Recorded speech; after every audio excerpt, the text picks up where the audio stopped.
Well, hello everyone, and welcome to the Basics of Life. My name's Ken Burkey, and I'm getting all choked up because John's here, and we're going to talk about something that I think is a little counterintuitive.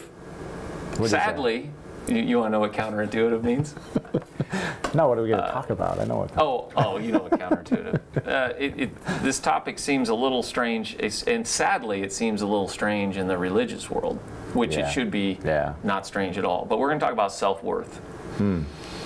We're going to talk about how we see ourselves really determines the quality of our lives. Now, sometimes in the religious world, it's like we're to deny ourselves, we're to feel bad about ourselves, beat ourselves up. Right, but a couple things, and then I'd like to get your opinion on this. This is more of a conversation than it is, a lecture.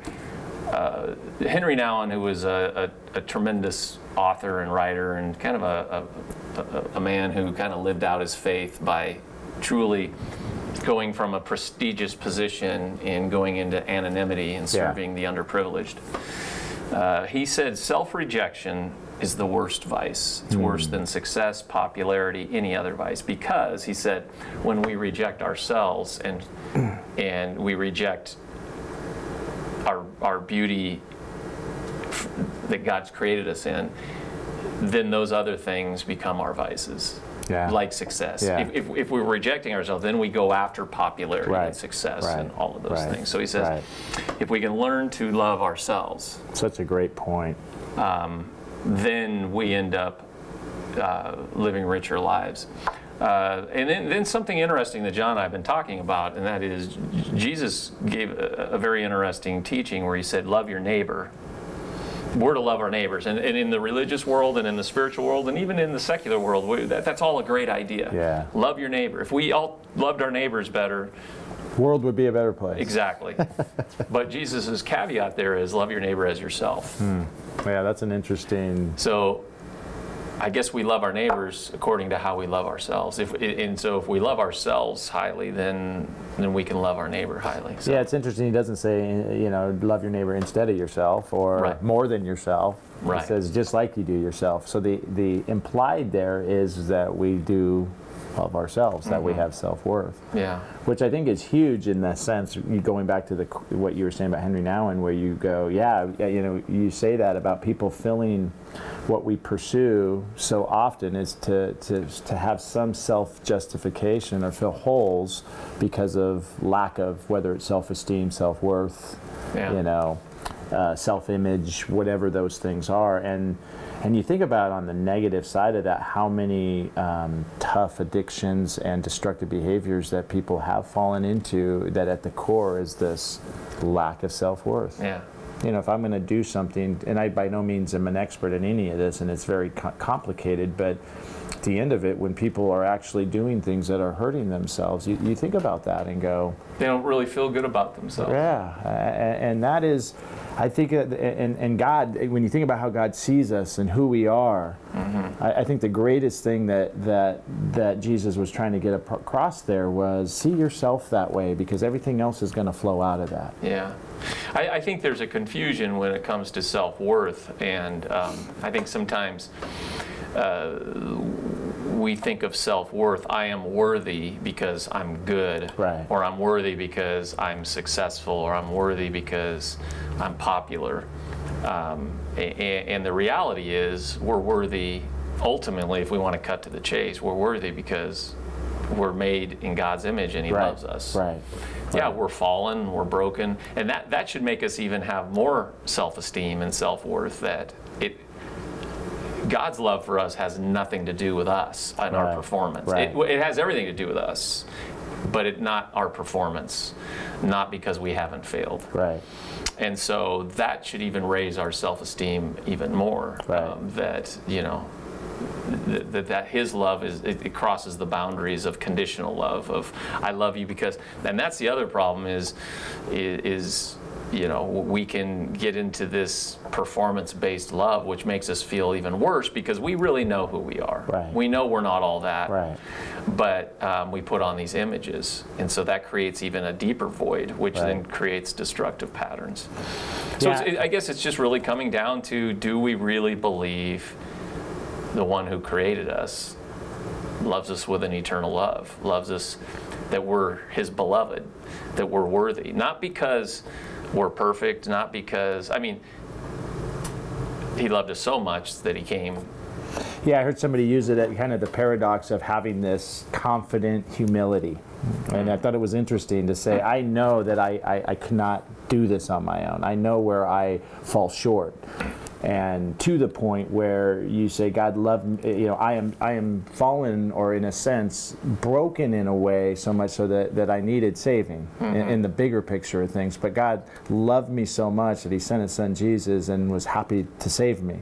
To get this idea that says how valuable I am. Yeah. Because what that does, if we have this, again, this confident humility, is, this self-love is not pride, it's not arrogance, it's not, look at me, I love myself in a selfish sort of way. It's understanding, like you said, who created me, God's image, how he sees me and who I am, and leaning into that. Yeah.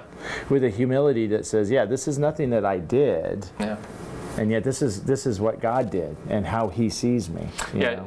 John Foreman wrote a song called Beautiful, let's see, The Beautiful Letdown is what the name of it. He said it was a beautiful letdown the day he realized that he couldn't perform and do all the things to make himself lovable. It was a beautiful letdown the day he realized he was loved regardless of his failures, in spite of his failures. There's freedom in that. There's huge freedom. And so it's this beautiful song called It Was a Beautiful Letdown. The day I discovered I just could let go of trying to be loved, trying to find acceptance, because then, the cliches, looking for love in all the wrong places. And it is so true. You see how that plays out, whether it's relationships or things or addictions or whatever. And that's why, sadly, bars may be safer places for people to receive unconditional love than the church. Yeah. Yeah. I was just talking to a gentleman who which is sobering, no pun intended. Yeah. Like, that's like, whoa. Yeah. When I was just talking to a gentleman, he's a wonderful man who was part of a religious organization and kind of was in some leadership, and he worked for the state and became addicted to painkillers because he hurt his back. And instead of walking alongside him and helping, they asked him to leave. He lost all his friends. And then what that did was he discovered, I was loved not for who I am, but for what I did. And when I didn't do exactly what they wanted me to do, I lost their love. And that's damaging. It is, and I think that's where we have to. Humanness is human nature with this whole conditional thing. If we pursue our self-worth in things external of God, the challenge is we're always going to end up disappointed. There's nothing wrong with those things. It's the extent of how that ties to our value. Right. That's the key to it. Relationships are great. Having success in life is great, but when our looking a certain way, taking care of yourself, that's all good stuff, but when it ties to the deepest part of us, that's our self-image, it's a dangerous place. And I think that the other thing, coming back to freedom and knowing who we are, we want to be the best me. I want to be the best me that God created me to be, but there's freedom when you lean into, but I know I'm loved. Everything, I don't want to disappoint people. I want people to care about me. But I know at the core of it, if we can have that foundational, I'm okay with who I am. Well, and I think that actually frees you up. It does. Because it frees you up to take risks. It frees you up to go to those places in your life to be able to be all you can be, and you're not worried about rejection, or you're not worried about image control. So I be who you are, be honest, and I'm okay with my, this is who I am. I'm not trying to, like be some facade because I want to be accepted. So you don't give in to peer pressure. No. When you know you are loved, then you end up being all that you were created to be. And then at the end of the day, the ultimate, when you think about it, you cannot give what you don't have. Yep. So at the beginning of that, when you go, love your neighbor, love this way. If I don't feel love for myself in a certain way, how do you really give that to somebody else? Okay, so let's go there. So if if I love my neighbor as I love myself, and as I love myself, I'm loving myself conditionally, I'm loving myself trying to gain, then that's how I'm going to love them, which is not. So they'll feel judged, they'll feel like, well, you're loving me because I'm this way or I'm doing. So the power of loving your neighbor, whoever that person is, it may be your coworker, it may be an actual neighbor, it could be someone that's just, you know, entered into your life. When they feel that you're loving them with no judgment, with no, hey, I love you because of what you do, that's a powerful thing, because that's rare in this world. And I really don't believe you can do that unless you can do that with yourself. I just don't. I don't know unless you're really good at this facade. No, I don't think so, because I think we project to others how we love ourselves. We just, I don't think you can do one and the other. I think it's kind of the analogy of, like, you know, you're sitting on an airplane and they say, hey, if the, you know, you're sitting next to a kid, the oxygen mask comes down. Sometimes you think it's counterintuitive to go. They say put it on yourself before you deal with your child. And the first thing you would think about is, oh no, I want to help that person. But they know, hey, if you're not taking care of yourself, you can't give help to somebody else or give care or love or whatever. And for us, that oxygen is our own self-worth and self-love that says, and knowing where that comes from. Because that lends itself into taking care of yourself physically and emotionally and spiritually, and saying you're worth it to be healthy across all of those levels. Because sometimes we go, well, you know, I don't want to do this, but when we really, you know, I go back to love. Self-love is not pride. It's this, I'm worth it enough to be, you know, God tells us we're, you know, made in His image, temples, beautiful. Before, you know, I was in my mother's womb, He knew me. Yeah, I mean, it's amazing when you think about that. And you go, I want to take care of that. But see, if you receive that, then that's how you will treat others. You'll treat them as valuable. You'll treat them as acceptable. You will treat them as made in the image of God. And that's a powerful, and you see racism today, you see prejudice, you see religious wars, and that's all based on self-rejection. It is. It's all based on not really loving yourself as God really sees you. I think thinking about self-love too, that we have to remember in this made in God's image, is we're also, each and every one of us is unique. And that's cool. When you think about it, to go, I am unique. You know, the joke is I'm unique like everyone else, you know, but the reality is there's nobody else like you. You know, we have 2 twin granddaughters. They're 4 years old now, and they're identical twins, but they're different. That's the amazing thing. You get to know them and you see their personalities and how God shaped one versus the other and their uniqueness, and it is, and it's like, celebrate that. To go, I love, part of my self-love is leaning in. You know, we talk about shape all the time, you know, and it's like, it's leaning into who God created me to be. Not trying to be somebody else. When we love ourselves, you know, comparing goes away. You know, trying to compete, and jealousies and all that stuff goes away through that. Yeah, well, you threw out shape, so let me explain shape for a second, because I think it's a powerful little acrostic and tool, because, you know, we all have been giving a unique shape, and we're not someone else's shape. And that shape represents 5 ways that we are uniquely. We've all been kind of given what the scriptures say, spiritual gifts.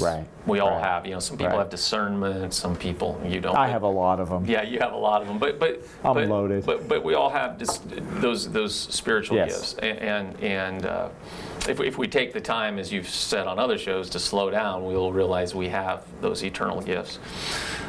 We all have personalities. We all have unique. Let's spell out shape. Sorry, I jumped ahead. We all have a heart, which that heart shape, the shape across it, the H stands for heart, which is our passions. What do people are passionate? You ask somebody, what are you most passionate about? And somebody will say children, somebody will say, you know, the price of gas, or whatever. But we all have passions, and then the A is we all also have natural abilities. You know, some people are great at fixing things, some people are good at writing, some people are good at math, blah, blah, blah. P is our personalities. We all have extrovert, introvert. And then the E is we all have experiences that are unique to ourselves. So if people could lean into their shape, and not try to be someone else. And that's a gift from God.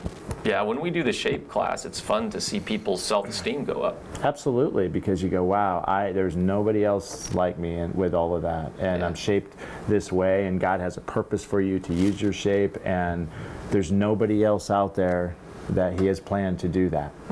With your specific purpose and shape and time and where you are in life. And I think if we look at that, coupled with we are made in the image of God, you know, it starts to make sense when Jesus says, love others as yourself. See their unique shape. See how they're uniquely made. See how, you know, because, you know, we're on this journey. If anybody has ever felt, you know, ostracized or judged, and you know how that feels, think about when you can give somebody else acceptance and grace and love, that they don't feel that. So let me close this with not an answer, but with a question. I don't know if we've ever done this before. And for those of you at home watching this, I'll ask you the question, and maybe we can talk about it on another show. Yeah. Jesus says, love your neighbor as yourself, which is great. We just talked about that this whole show.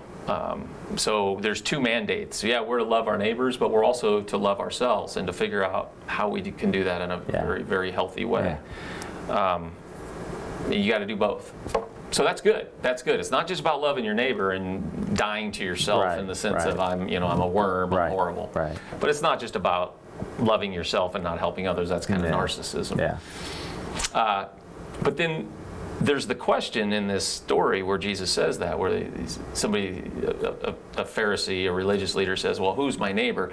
And they were just basically saying, tell me who I got to love and tell me who I don't have to love. And Jesus kind of levels the playing field and says, hey, anybody who's hurting, anybody who's struggling, that's your neighbor. Help them out. But then he gives this story about this guy that gets beaten up on the side of the road. And this is my question. He gets beaten up. He's clearly a neighbor in need. And two religious guys walk right past him and don't help him. And a Samaritan, who was kind of an anti-religious guy at the time, stopped and helped him. Bandaged his wounds, took him to an inn, kept him, said, you stay there, I'll pay the bill till he's better. Followed up with him,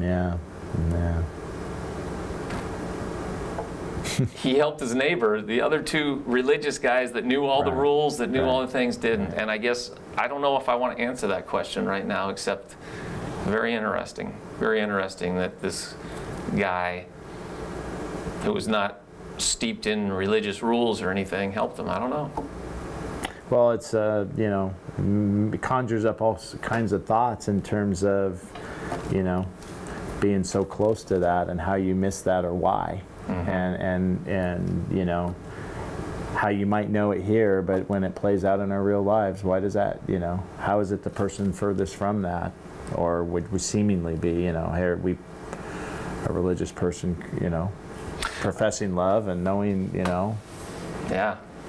I'm not going to give the answer. I think there's one observation, though. I mean, because I don't know if I have all the answers, but obviously, when we really love ourselves, one of the fruits of that is we're more in tune to humanity's hurts. We're more in tune to, when we're not on a performance-based kind of acceptance path, we're more sensitive to people who are broken down. Well, and you look at Jesus' example through all of that, and you see that he was always in tune with what was going, even with the busyness or the, you know, going somewhere else, because these guys were all on their way somewhere. And it's interesting, the one that stopped, that said, you know, sometimes even in the interruption of life, what is the most important? And so it has to. The other thing is I think about it, where some of us, in, you know, growing up in religion, it's easy to go, we can be the closest to that knowledge of loving others and loving ourselves. But again, if you don't love yourself, you know. It's an interesting question. Great one for us to wrestle with, though, in terms of ourselves. And I think a great wrestling with that is starting with, you know, do you love yourself? And what does that look like? You know, what does that mean to you? You know? And I would just say this. The fruit of truly loving yourself in the right way, not in a narcissistic way, it will be that you will have more compassion towards humanity. I think that's the key. That's right. And with that, if you're getting stooped more and more into religion and rules, you'll probably then be on that performance-based, and I think you won't be really loving yourself. You'll be... Well, it'll certainly be a roller coaster. Yeah, and I think then you lose touch with humanity. So anyway, really big thing to wrestle with. I know. Really big thing to wrestle with. That's good. John's great. Just thought we'd throw that out on this show. Because I love myself, yes, and you love me. Yeah, I do love you. And I love you. I'm trying to love myself. Hey, thanks for being with us here. Always love these topics, and hope it was thought-provoking, and hope to see you next time.